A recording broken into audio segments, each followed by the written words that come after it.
Now available in paperback at e-readers, Isis, Dark Incubus. The goddess next door gets enthralled in a romantic entanglement with an evil incubus in this all-new Isis series adventure. Get your copy of Isis, Dark Incubus in paperback and e-readers today. One of my viewers wanted to know about the type of hate a handsome man of color who has a prestigious job like a lawyer would receive in an office. And they wanted to know how that hate would differ from white people and lower level staff like a mailroom manager and security, and wanted to know if the hate would differ if the man was seen as not as attractive from women. Now, I am a handsome black man who has had jobs in corporate America, and I can tell you from experience, if you are a handsome man or even an average looking black man who is on point, you are going to receive a lot of hate, not only from white people, but you're also going to receive hate from black people and non-black people, and you're gonna receive a lot of that hate because you are a living, breathing refutation of many of the anti-black narratives that are presented regarding black men. Now, as a handsome, heterosexual black man who has had jobs at places like AmeriCorps Vista for the Strive East Harlem Employment Service, has worked at a law firm for about 2 weeks, and worked at the City College of New York at their science library, I can tell you that I received a lot of hate for just being a handsome heterosexual black man just in these jobs.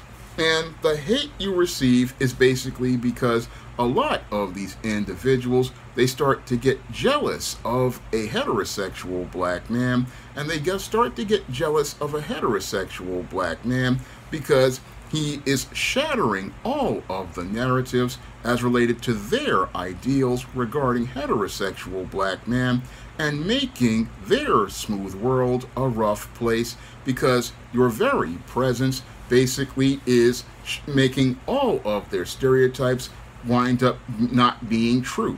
That's what a heterosexual black man receives as related to the hate in the job and the foundation for the hate that he receives on the job. And I can tell you that hate not only comes from white men, but also comes from black men and non-black men and even black women. And that hate really is something that a guy has to deal with on the job. And a lot of times you're just trying to just get through a day, but these people want to cause problems for you.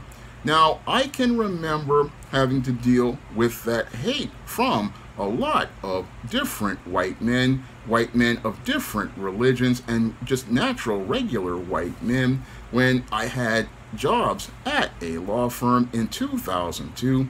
And the hate that I got at that law firm job at 2002 was that they were really had these ideas and stereotypes about black men, and they were feeling buyer's remorse about having a black man at their front desk as their receptionist.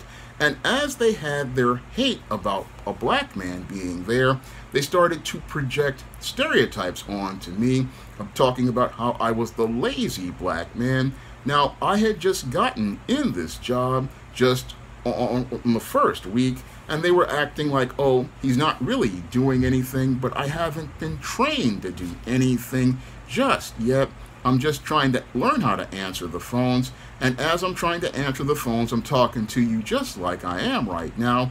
And they were saying that I was being hostile on the phone, and again, saying that I'm being hostile on the phone, and I'm talking to you like I'm doing right now. And again, this was a projection of seeing a black man as the angry black man because they were uncomfortable about being in the presence of an intelligent black man. So what they did was project all of these stereotypes onto me, and that was the hate that I got at that law firm from the white men of a certain religion. And when it came to the black female who was supposed to be working with me, she showed her hate for me by going out and not looking to help me learn the job. Again, this is a form of passive aggressive behavior. Passively, I will be in the office with you, but aggressively, I'm not going to train you and leave you to hang out to dry. And the whole situation wound up showing me how much hate a black man can get on the job, and get that hate on the job because a lot of people don't like the idea of a black man being on the job because his presence represents something that shatters their smooth world and forces them to see that they have to actually compete in the workplace. And that's the thing that many whites and non-blacks don't want to compete in the world, because in the system of white supremacy, they want to continue receiving the benefits that Professor Black Truth has talked about as related to the freebies, giveaways, and goodies that they receive in the workplace. So whenever they see a black man in the workplace, they don't want him there because what that black man represents is competition. He represents competition because they have to actually put in some work for the first time instead of actually having to just have somebody give them something. That's the reason why they don't want heterosexual black men on the job, because that heterosexual black man who is handsome really represents direct competition in not only the workplace, but also the social marketplace. And that's something that many of these white males and non-black males don't want to see. A black man who is out here ready to go out here and do some work, and ready to do some work and really show what they can do. This is what I ran into when I was working at the City College of New York. I remember working at the City College of New York, and I remember my first day that I came there. I came there a day before I was supposed to start to meet everybody and really get a look at the workplace.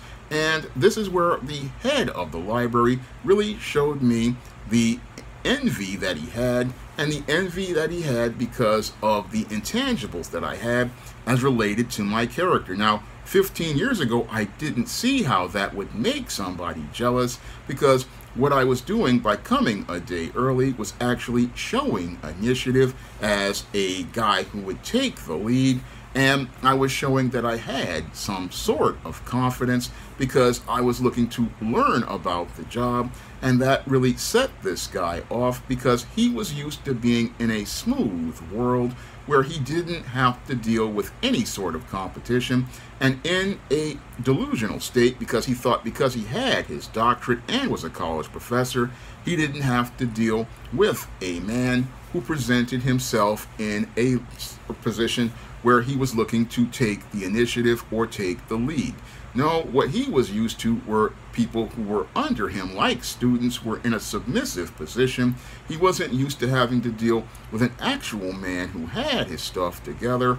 And as he learned more about me, the less he liked about me, because I was one of these guys who not only was looking to take initiative, I was also a guy who was out here showing that I was not just some guy looking to be like what they thought black men were. What they wanted to see with a black man was a black man who was basically out here looking to go out here and talk about big butt women and Air Jordan sneakers. But I was one of those guys who was looking to focus on a series of goals, because I had a series of manuscripts that I wanted to turn into books. And that was one of the other things that set this professor off, was the fact that he found out that I wrote a book. Now, I had written the first ISIS back in 2002, and I talked about that because that was the work experience that I had, because my AmeriCorps experience basically was about 7 or 8 years old, and I was talking about that. And I didn't think that, again, publishing that book would really upset anyone, but it set this guy off.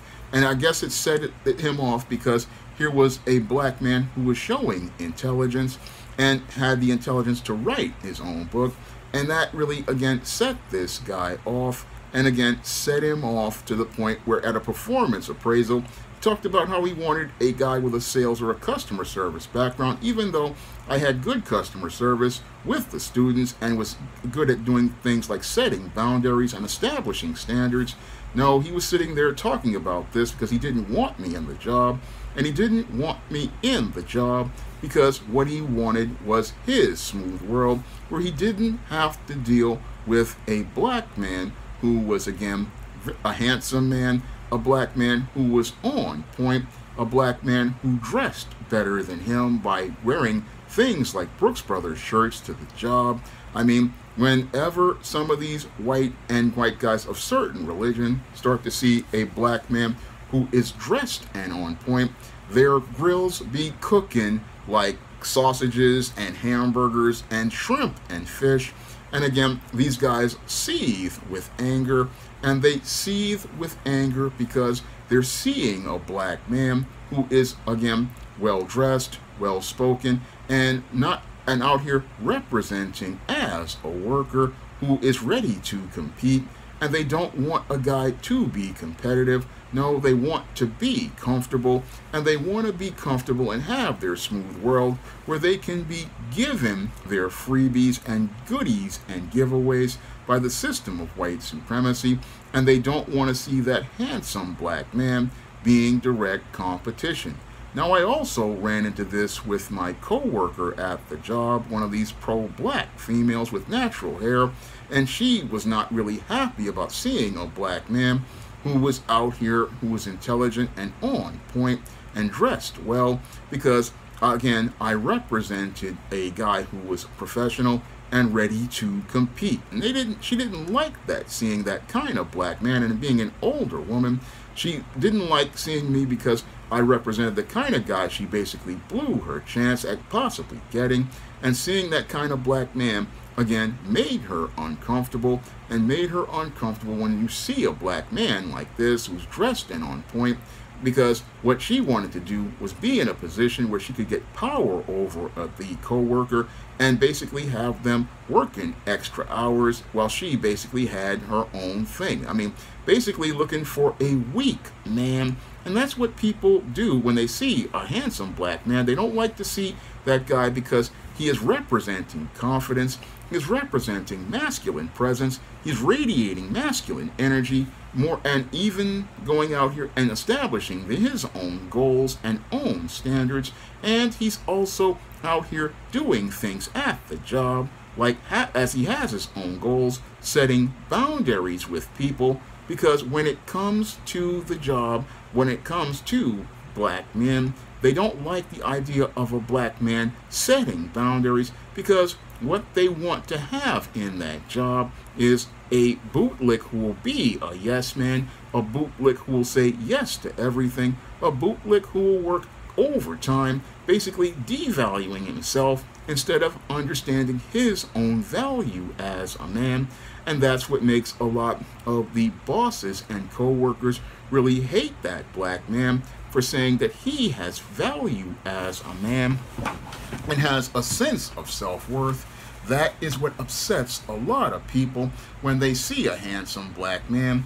And what really, again, upsets them, again, is having to compete with that black man and compete with him in the workplace and the social marketplace.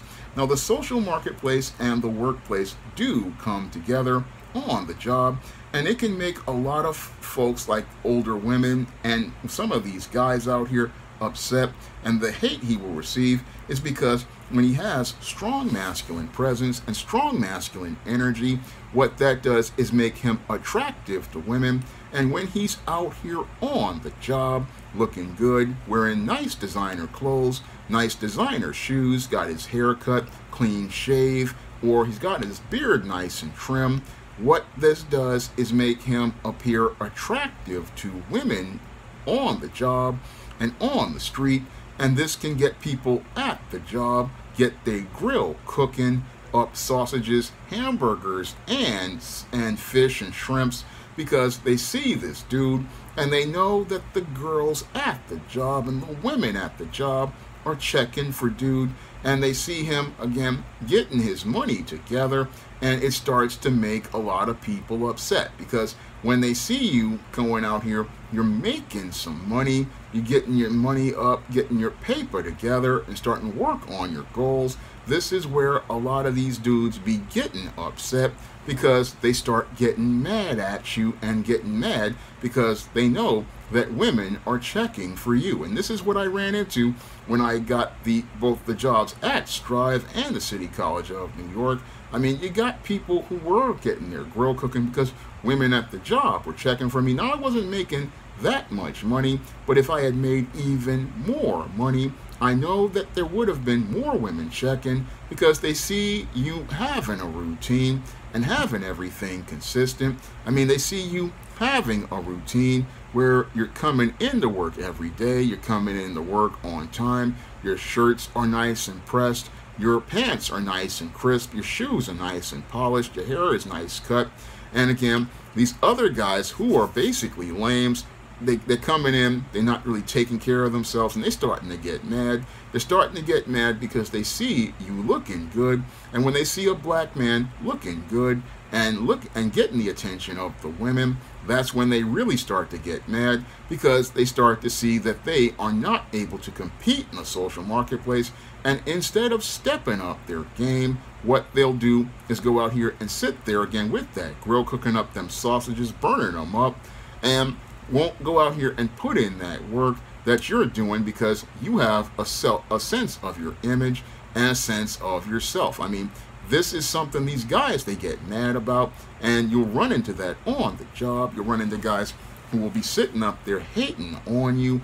Again, low-key hating. They ain't gonna say it directly, but they'll sit there and look and be all mad. And some of them will even try to overcompensate, trying to come in and trying to dress like you, but they won't know how to put it together.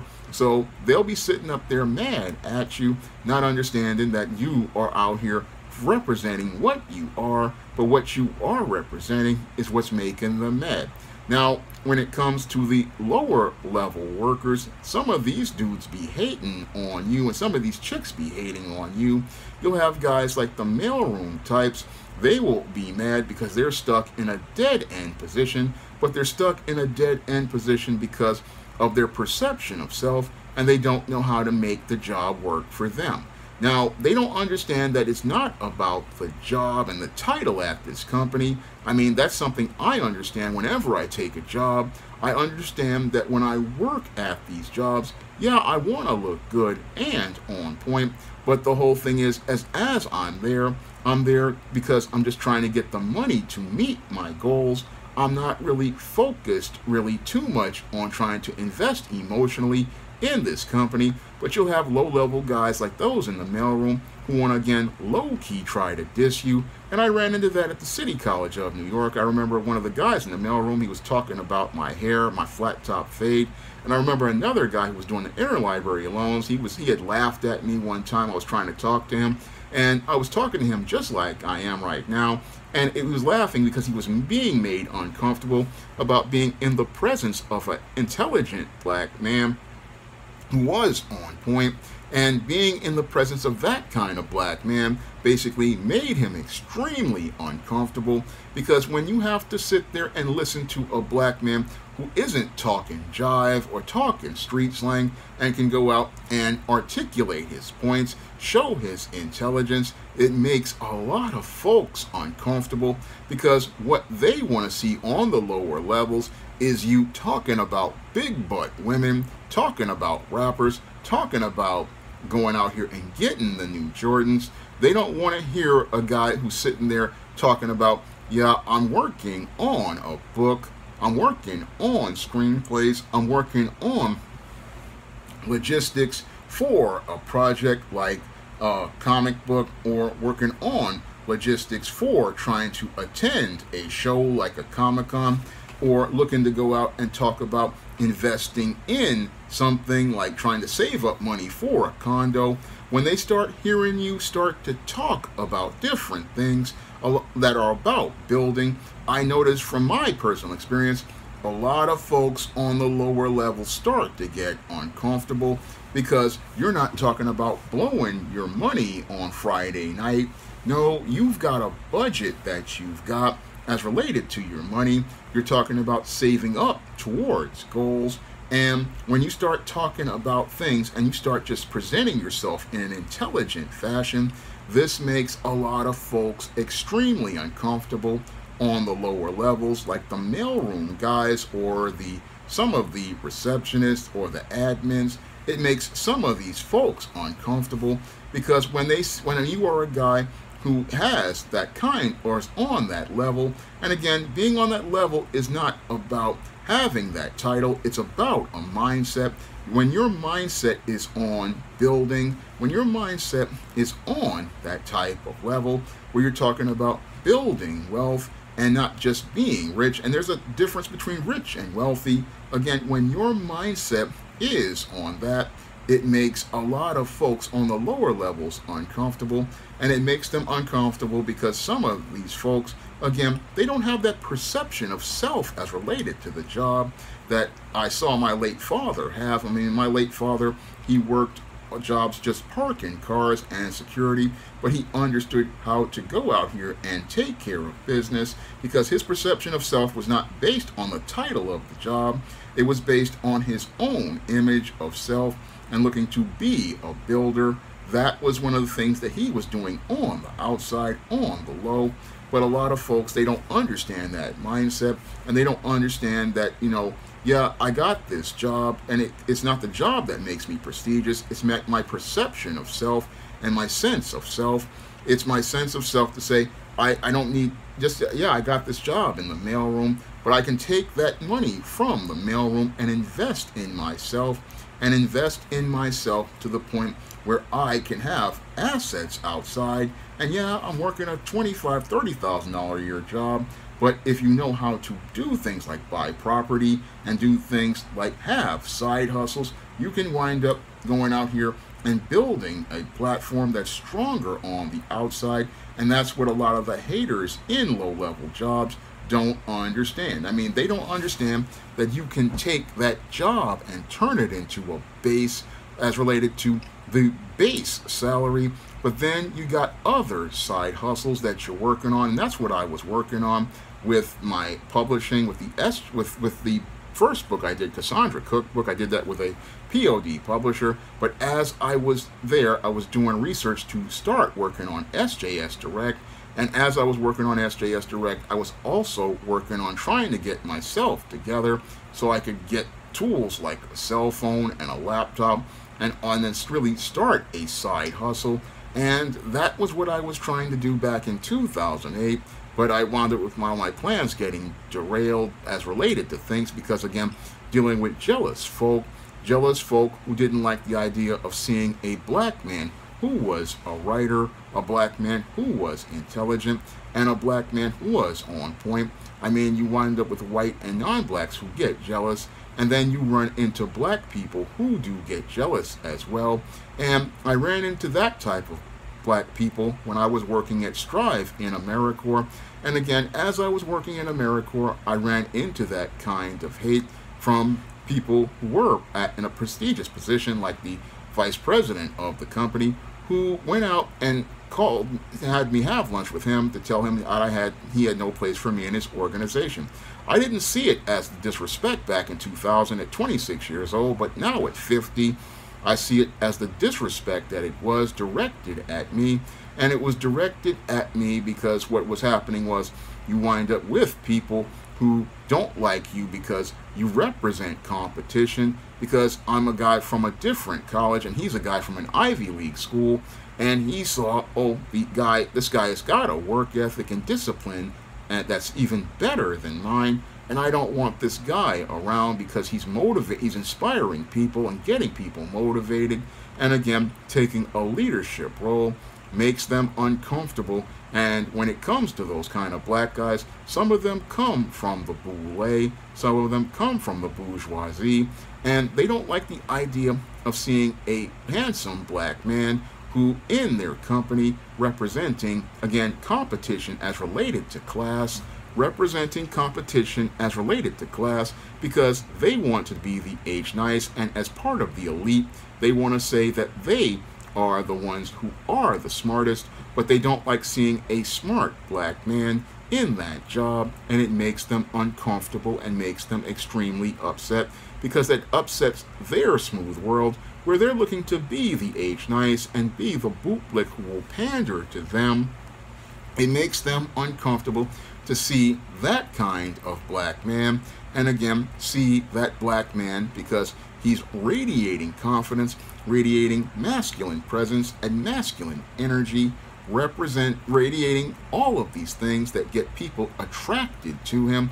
Because when you radiate masculine energy, when you radiate confidence, when you show that you're taking initiative, when you show that you have drive, this attracts people to you because they see that you have a focus and a direction, and they see that you're a guy who's on point.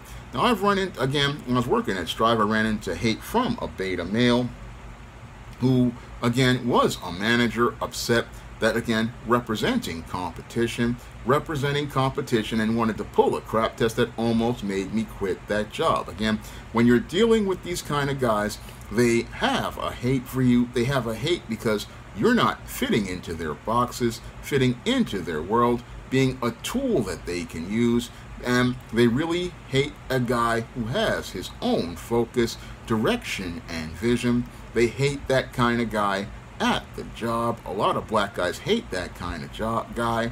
No, they really want what they want at the job, whether they be black or white, and even in the case of black women, is some sort of soft, emasculated black male, a soft, emasculated black male who will basically be a big pile of jelly, who is somebody they can go out here and get to be their pawn. That's what the bootlicks want at the job, and have him do all their work and they get the credit. That's what the black women want. They want him to work the extra hours and be the guy they turn into a trick, who they basically have him chasing the possibility of a date or some sort of attention from them. And with the white guys, they want a bootlick who's going to be tap dancing at the job. And when they see a black man who has the intangibles of character and confidence in these type of jobs, they basically look for ways to get that guy fired. And if he's in a prestigious job, they're looking to get him fired from day one. And I talk about this in depth in my novel, The Temptation of John Haynes. And in The Temptation of John Haynes, I talk about how John Haynes winds up losing his job at Sunrise Foods due to a guy who is the CEO of Sunrise Foods, not because of his work, but because the guy basically does not want to see a black man in a job and having power and prestige and skill equal to him, and on the merits can compete in that job. He basically wants to say that John Haynes basically shouldn't have this job, and because he says he shouldn't have this job, he just fires him not because of the work, but because he wants to say, oh, only elite blacks should have this job. And that starts the whole story of John Haynes as he takes the job as the CEO of Morris Phillips. And as he takes the job at the CEO of Morris Phillips, he runs into classism, he runs into racism when he's racially profiled by his own security staff, and runs into a whole lot of issues that black men have on the job. I wrote in depth on this because I can talk about it from experience, and from my experience I went in depth on this as related to a black man at the job. And again, a handsome man will be dealing with a lot of hostility and resistance at the job from many of the people there. That's what a black man would receive at the job. And again, it wouldn't matter if he was handsome or average. The jealousy is real at these jobs. The jealousy is real at these jobs because, again, a lot of these people, when you're in these jobs, you are basically, again, a living, breathing refutation of their narratives, because the only black men that they want to see are in the maintenance department cleaning up and basically babbling incoherently about Air Jordans, talking about big butt women, talking about sexing up chicken heads on Saturday night after they give them some two-piece chicken dinners from the red and white chicken place. That's what many of these individuals want to see. as related to a black man on their jobs. And you have a whole lot of people as the part of the pecking order of white supremacy who want to see the same thing as well. You have a lot of other minorities who want to see this, and you also have some black people who want to see this as well, because they want to be able to climb the pecking order of white supremacy as related to corporate America, and they don't really want to see an intelligent black man who is on point, looking to invest in himself, looking to build himself up, looking to establish himself. And when it comes to heterosexual, handsome black men, we gotta really, again, keep our head on a swivel, and keep our head on a swivel because people are trying to get you fired, even when you just come in the door on the first day. I mean, even before, when they start to see you come in, as related to the interview, people are looking to reject you, so to keep you from getting the job. I mean, this is what I ran into back when I was got past the civil service test for the office assistant position. That's a low-level, entry-level position, and at higher positions, you see all of this hate and jealousy on a handsome black man, even an average-looking black man. You see all of this hate, and again, it makes it where you have to keep your head on a swivel, and keep your head on a swivel because this hate is out here, whether you're handsome, whether you're on point. And again, women are going to be attracted to you because of your mindset and perception of self. And when they see you on your routine, working every day, they're going to be checking for you and checking for you, because what they want to do is be with a winner, and they hate the idea of seeing a black man who is a winner. And again, a winner is not about making money, it's about your mindset, it's about your perception of self, and that's what attracts women to these kind of guys. That's what attracts people to this guy.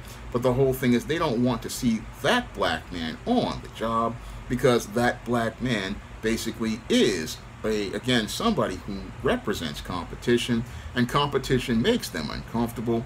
They want to be able to coast to promotions. They want to be able to coast in the system of white supremacy to all of the goodies and giveaways and freebies. They want to coast to those freebies, and that's why they have problems when they see a black man on the job, and on the job getting ready to put in work towards building himself up and taking himself to the next level. Now, this was a video requested by a viewer, and if you want to request a video, you can send a donation to a minimum of $15 to the Cash App, and if I know something about that subject, I will make that video for you. Now, if you want to learn more about what happens to a handsome man who is black, who has one of these prestigious jobs, you can pick up my novel, The Temptation of John Haynes, on Amazon.com in paperback and Kindle format, and you can also find The Temptation of John Haynes at other online booksellers like Draft to Digital, Google Play, Barnes & Noble, and big box retailers like Walmart and Target. And if you want to learn how to be able to navigate a course in the workplace and identify all of these workplace predators who want to hate on you, you can pick up my book, Stop Simping in the Workplace, on Amazon.com in paperback and Kindle format. You can also find Stop Simping in the Workplace at other online booksellers like Draft to Digital, Google Play, Barnes & Noble, and big box retailers like Walmart and Target. That's all I have to say for this video. You can comment, rate, and subscribe. Now available in paperback and e-readers, The Temptation of John Haynes. Give in to temptation and pick up this action-packed African-American paranormal romance. Get The Temptation of John Haynes in paperback and e-readers today. Coming to paperback and e-readers, Esteem Horror in the Hamptons. The aspiring angel tries to escape a house of horrors in this all-new Esteem series adventure. Pre-order your copy of Esteem Horror in the Hamptons in digital format at Amazon.com, Google Play, Draft to Digital, and other digital booksellers, or pick up your paperback copy on May 24th. Now available in paperback and e-readers, Isis, Amari's Revenge.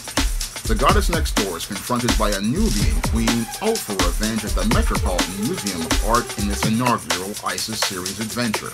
Get your copy of ISIS: Amari's Revenge paperback and e-readers at Amazon.com and online booksellers everywhere.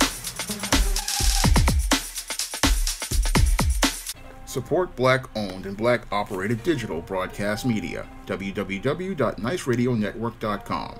Nice Radio Network, broadcasting 24 hours a day, 7 days a week.